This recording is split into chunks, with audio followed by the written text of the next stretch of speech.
quarantine spirit, am I right? Yeah, yeah, less stress, let your mind be free. Shift when the fog lift, you can finally see. There's a feedback loop that delay like an echo. Tune your frequency up and let go. Loud and clear is how you need to hear. And reason disappear when you feed the fear. There's a feedback loop, the warp like distortion.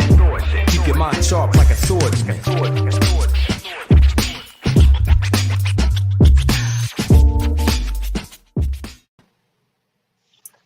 Hey guys. How's it going, Gift? Yo, man. I have a headache, man. Too much. Yeah, trust me, I know what you mean, man. It's been a busy day, hectic day. Yeah, and the decision to do this impromptu episode, though one posed to be a little bit of a challenge. Yeah. So we have a lot to talk about, though.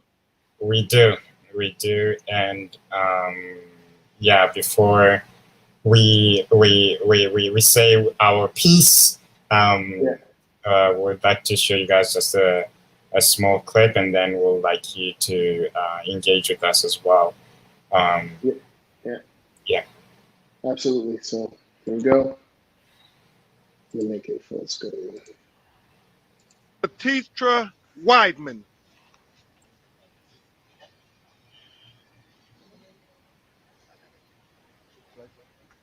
I am my brother's keeper. And when you say the name Jacob Blake, make sure you say father, make sure you say cousin, make sure you say son, make sure you say uncle, but most importantly, make sure you say human.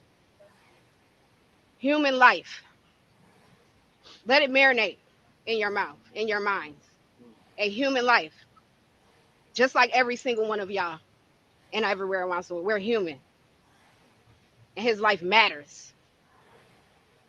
So many people have reached out to me telling me they're sorry that this happened to my family. Well, don't be sorry, because this has been happening to my family for a long time.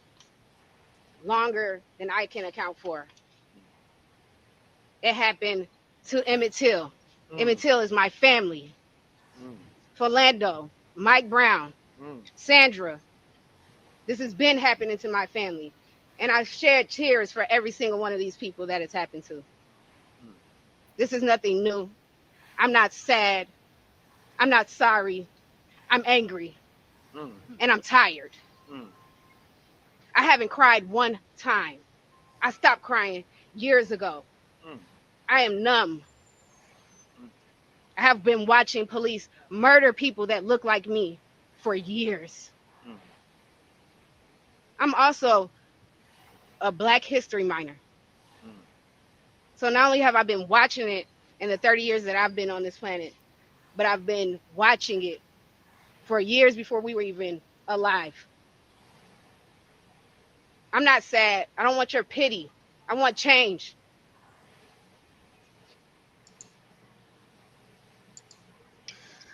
Wow. Yeah, man. So that's, I think, the sentiment that we all have. Yeah. Because yet again, we find ourselves in this situation where yet again, an unarmed Black man is finding himself in a position where he's been approached by police, something has happened, and he is, luckily, fortunately, this time he's alive. He's going to deal with, sorry? Talking about a miracle, talking about God's hand over this guy, like being shot 7 times. Exactly. And survive that. Exactly. And That's a miracle. It was such a senseless act committed by the police officers, in my opinion, because so for those of you who are unfamiliar with the story, essentially the story is that there was an altercation, there was a domestic dispute happening, okay? And there was an altercation between 2 women. Okay. Now, Jacob Blake, a 29-year-old father of 3 children, was trying to break up the altercation. And while walking away from the police officers, he is walking towards his vehicle. Apparently, there was a little shoving match or a scuffle that happened with him and the police. As he's going to get in his vehicle, the police are pulling him, trying to pull him out of his car, and then eventually they just resort to shooting him 7 times. In front of his children. In front of his children, his 3 children were in the car, and I believe it was the birthday of one of his kids. So of course, now we find ourselves, this happened in the city of Chicago, so there's an uproar in Chicago. And there was more protests, and just the audacity I find of this to happen and when we're coming off of so many protests, so many nights of consistent protests in so many different states, just goes to show the blatant, I guess, lack of care that the police officers have had in this incident. You know. Yeah. When I made the mistake, you know, I saw the video on Facebook of the shooting, and I made the mistake of kind of just sending it to you, Gift, without giving you any context, without giving you and I apologize for that. Yeah. Because it was a very graphic thing to just kind of come across, you know. But this is a reality, you know, and imagine for his children to see this happen unfold in front of their eyes, you know. Yeah. Yeah, I can't even imagine, because when I saw the video, I was shook. Mm-hmm. I was like, even just the sound of the gunshots. The gunshots, like, they were so piercing. Like, I just froze. Mm-hmm. I was like, the guy was not resisting. The guy just walked away. Yeah. Just walked away. Exactly. And also, he was not wearing much. Like, the dude was wearing a tank top and shorts. Yeah. A tank top that you can see through, you know, and shorts. Mm-hmm. Like, what can make you think that someone could possibly be armed? Exactly. There's no weapon on him.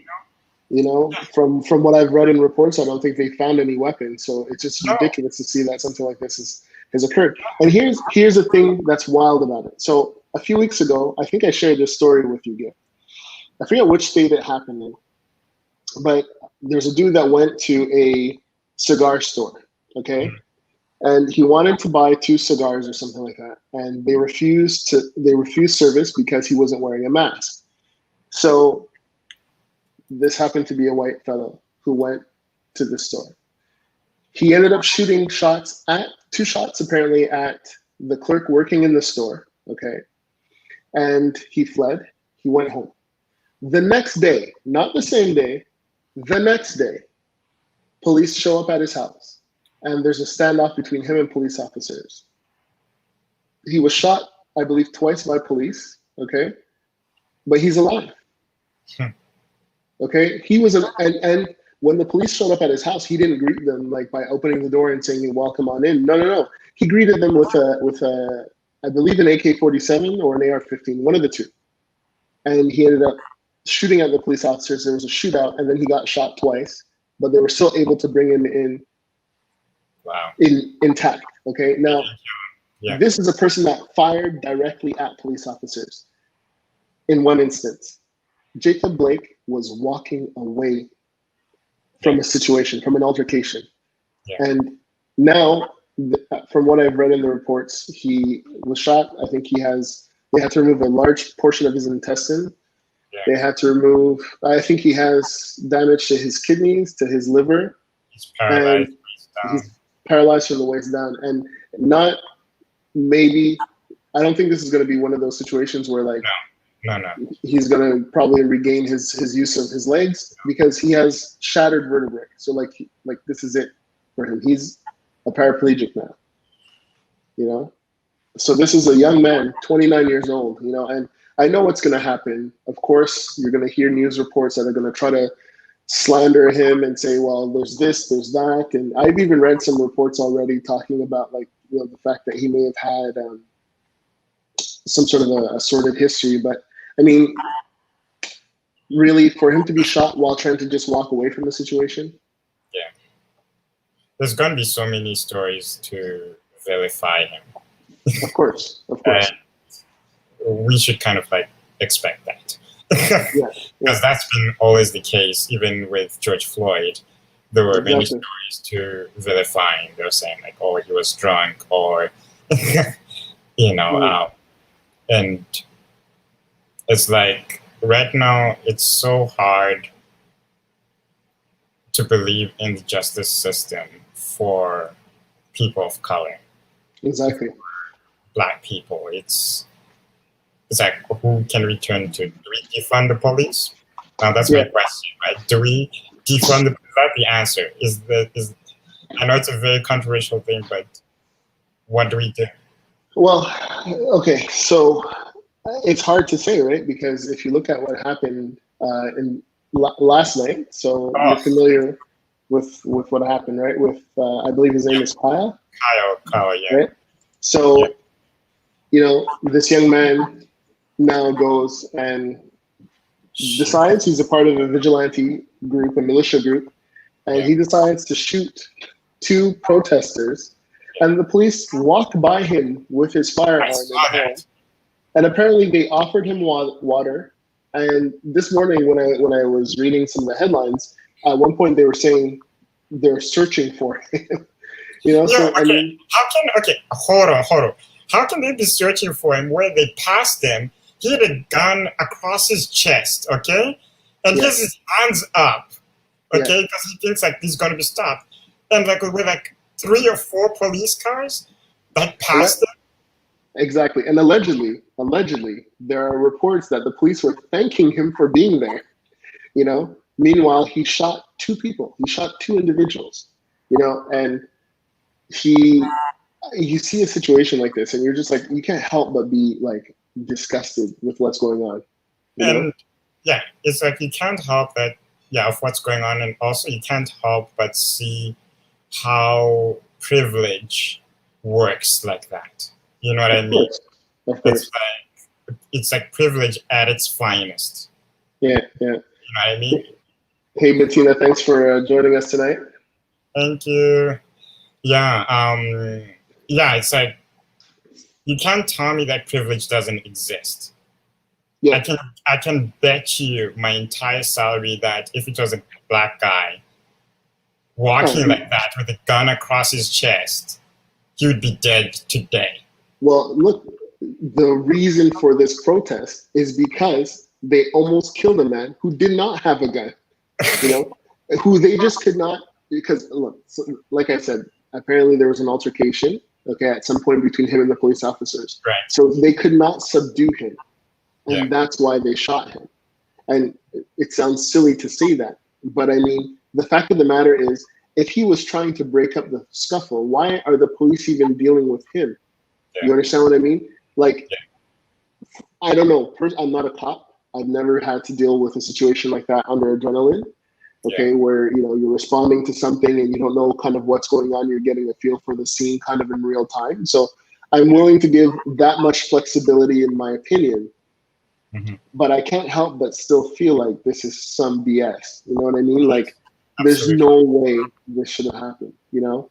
And and then we wonder why it is that young kids grow up to be adults who don't trust the police, but they see and they experience things like this.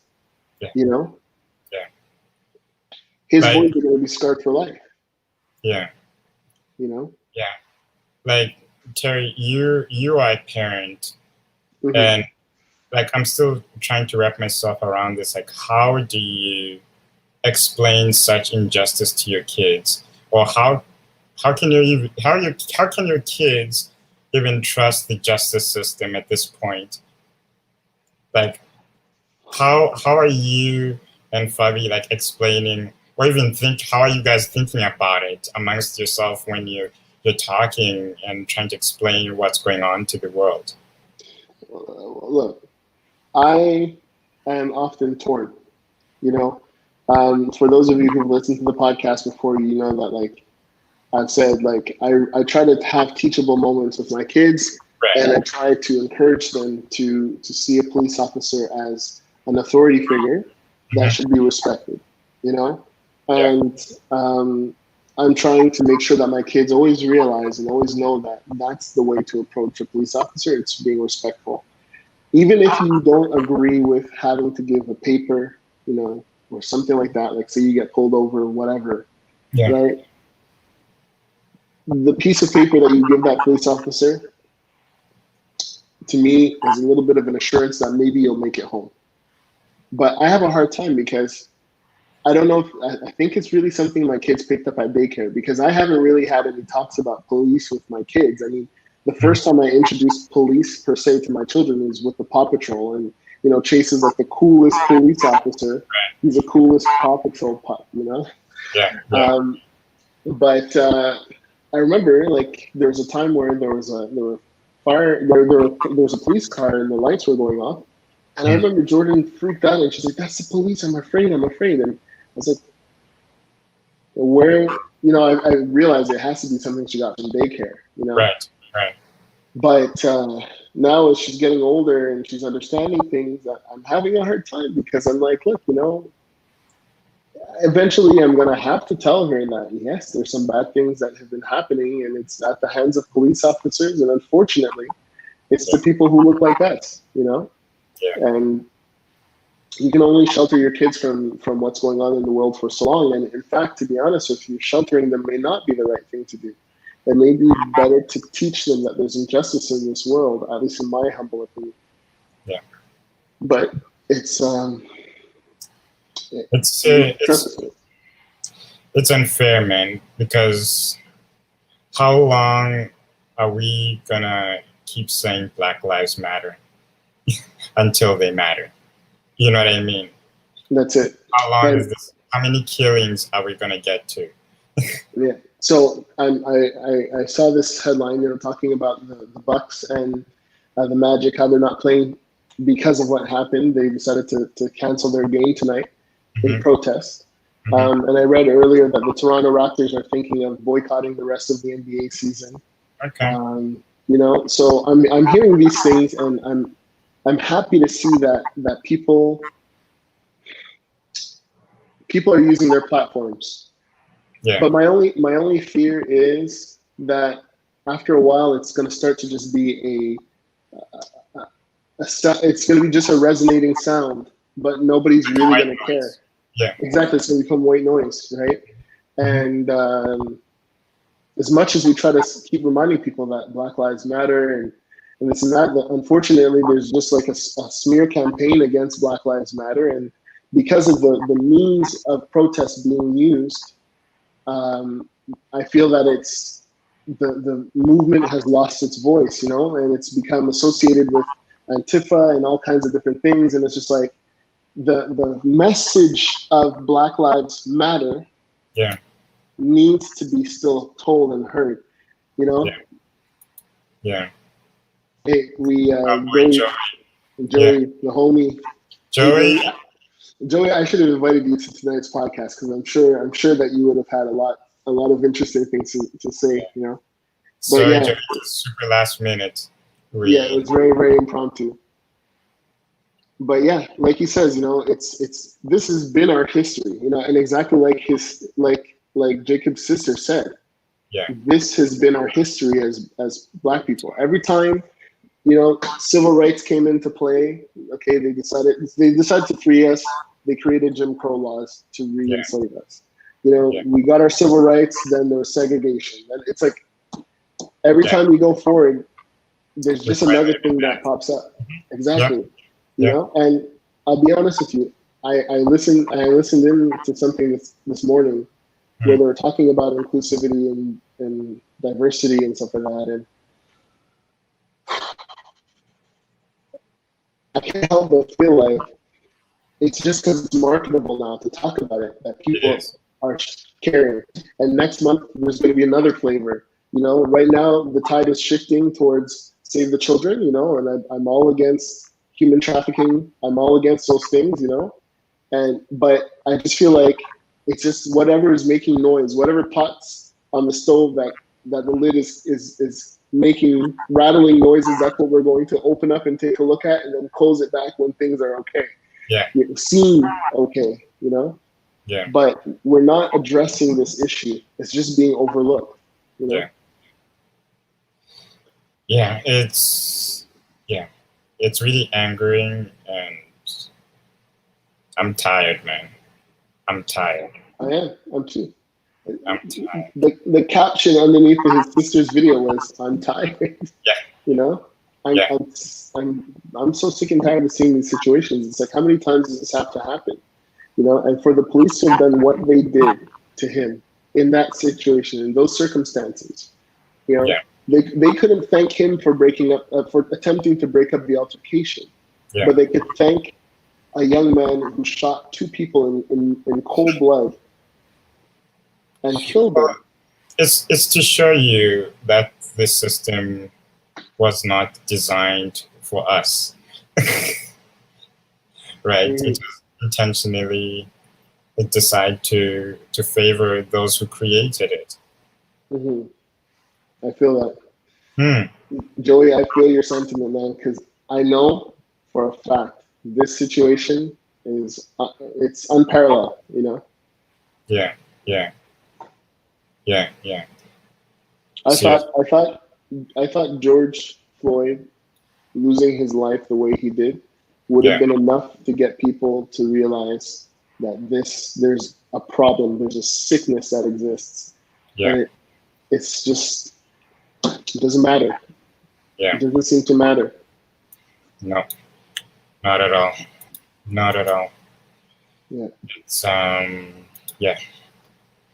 It's rough. Yeah. Well, closing thoughts. Yeah.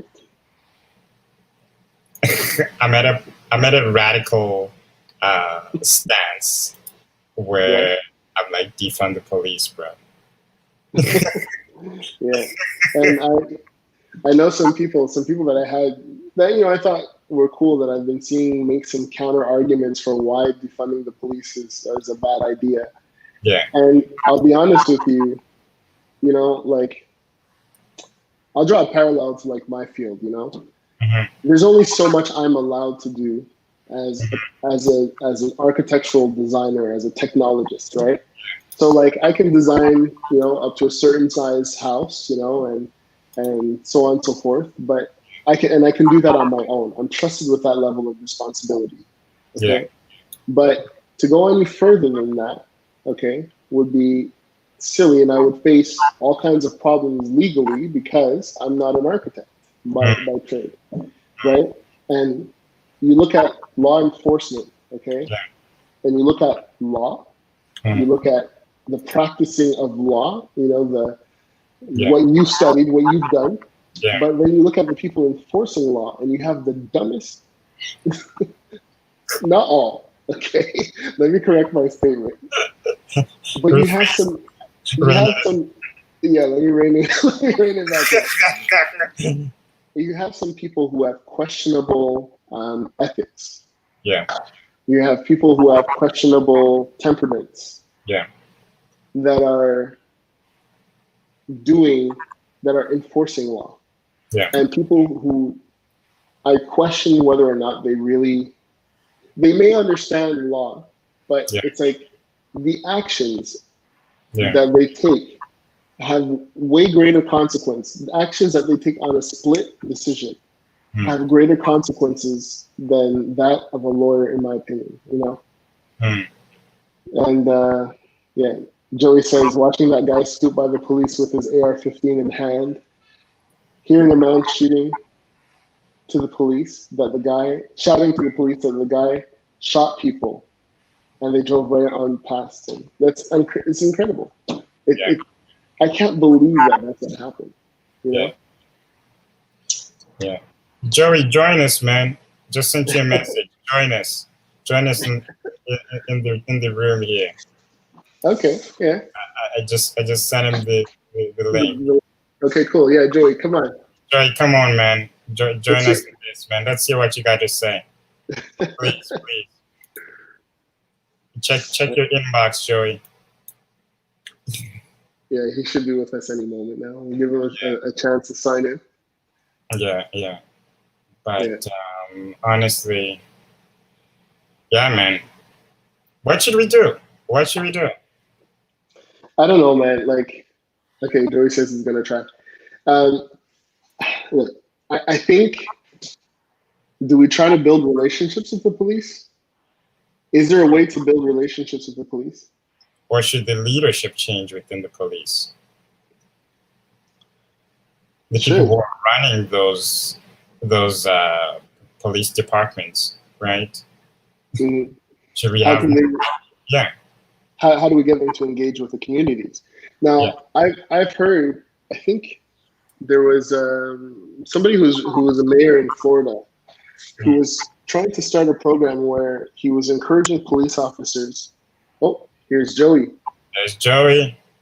I'm not in my yes. Yes. It's going too. Okay. Yeah, it does. Yeah. It does. It's a versatile platform, bro. This is straight. Yes, there you go. Now I can see you guys better. There you go. How you feeling, Joey? Yeah. Talk to us, man. I mean, I always feel angry about this kind of thing, but the type of anger I'm feeling this time around, I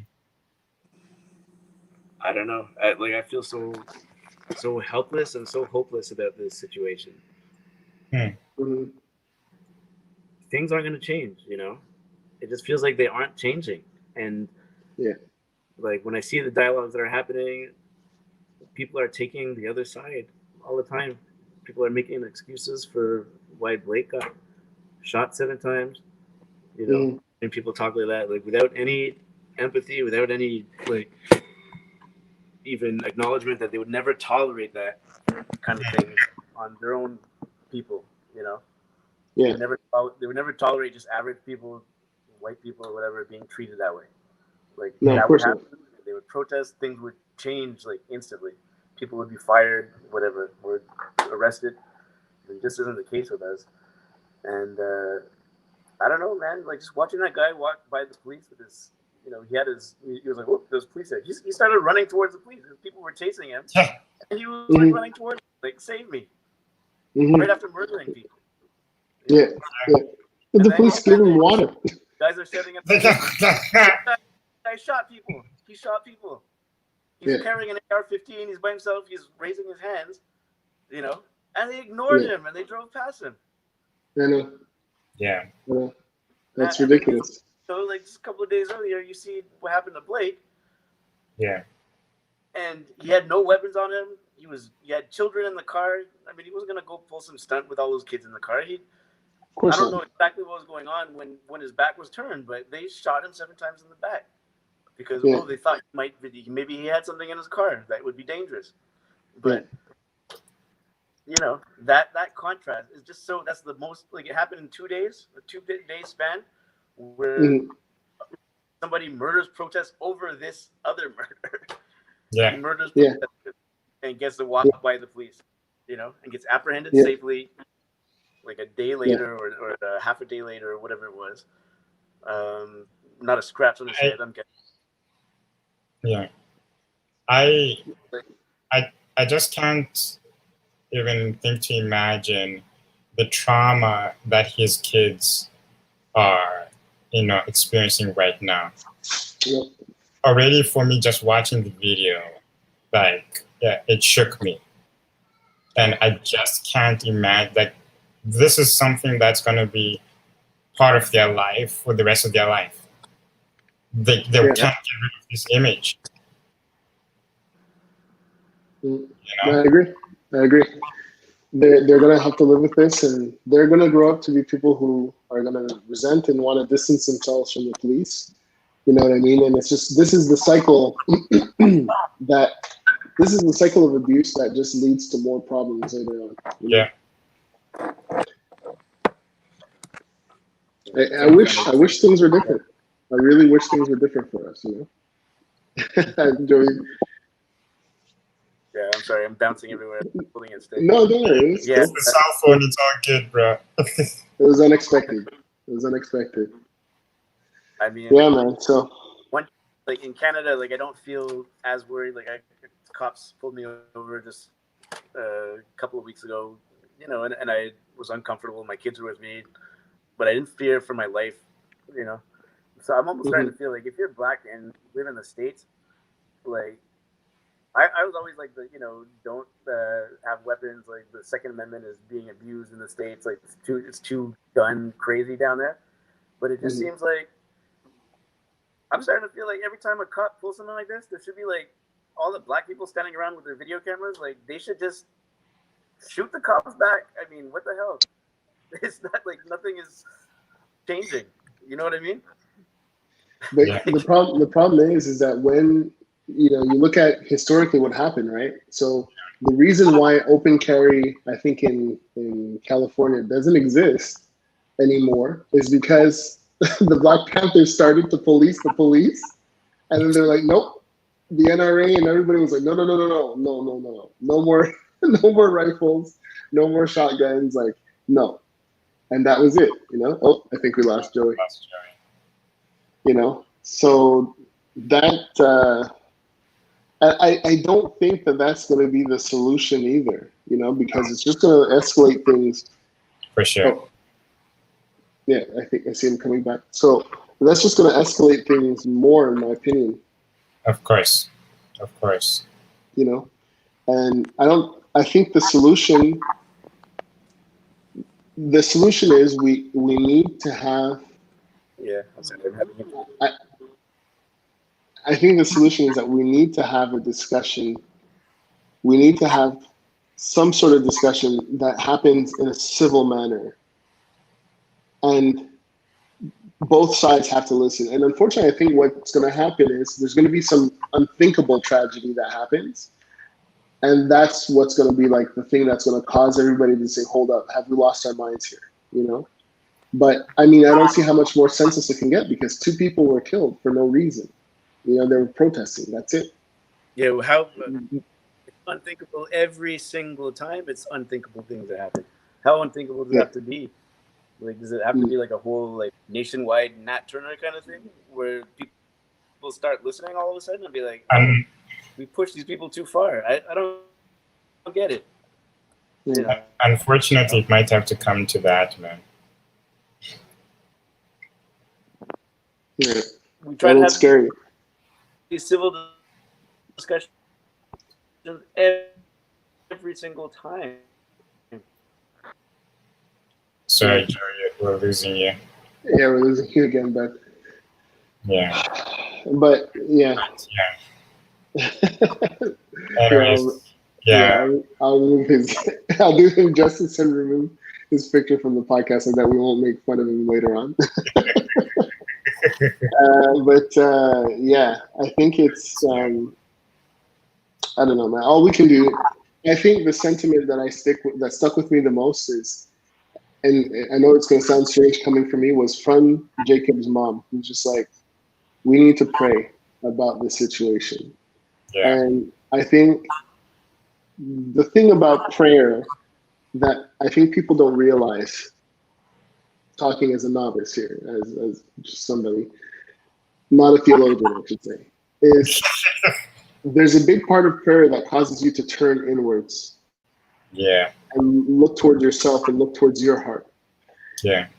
And that's why meditation, so people who don't necessarily believe in God but believe in meditation, right? Yeah. It's why meditation is such an impactful thing, and why it's such a big part of therapy. It's such a big part of a lot of the healing processes.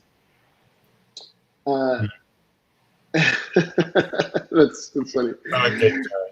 Yeah, but I think that's the thing, right, that we need to do, is that there needs to be a moment of introspection where we look at ourselves and we try to figure out, like, what is it that even I have, as a Black male, like what tendencies do I have, what biases do I have, because that's another big thing too that we don't necessarily talk about, right? So there's racism, but then there's also bias, right? And so, like, for instance, I can approach a situation very differently because I automatically assume that maybe a white person is racist, right? And you get what I mean? So it's like, and I don't want to turn this and put this back on Black people, because evidently we're the victims here, Black and brown people, right? But I do think that there's a need for that introspection. Like, what can I do in myself to better the situation? you know, rather than get heated and hostile with people about discussions about race and racism, maybe I need to try to be in a position where I help educate somebody. And to do that means that you end up sometimes having to keep quiet in a discussion on a point that would get you riled up so that you can better formulate what you want to say to people. You understand? I don't know if I'm making sense. Maybe I'm No. but I think these are some of the things that like we have to do. But unfortunately, it just feels like the whole nation, at least the United States for now, seems like it's just so in an upheaval, you know? Yeah, like I understand what you're talking about with regards to like the biases that we have, man. But dude, the prevalence of this has just been like too much to even look at it as objectively as possible. Like, I don't know if you remember when we first spoke about the jogger, the brother who got shot when he was jogging, right? Ahmaud Arbery. Ahmaud Arbery, yeah.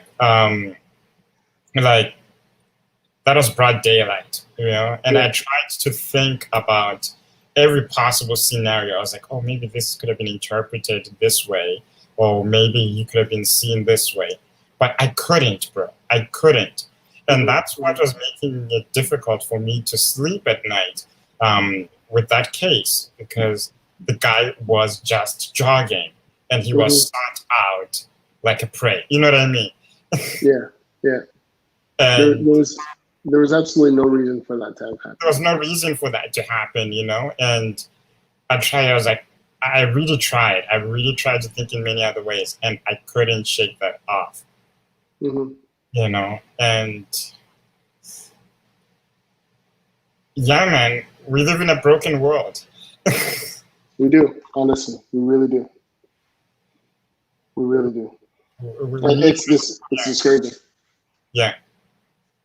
Yeah, we live in a broken world that needs love, you know, that needs our prayers too. And that's all we can hope for right now, because and let's just really hope that at least in this situation that Jacob is going to get the justice he deserves. Regardless of all the other distractions and noise going on around, you know. But let's just hope that he and his family will get the justice they deserve for this, because he was really, I think, trying to do the right thing in breaking up the altercation and then walking away. So he shouldn't be the one facing. He shouldn't have been the recipient of what happened to him. No, I think that's my closing thought. Definitely not. Yeah.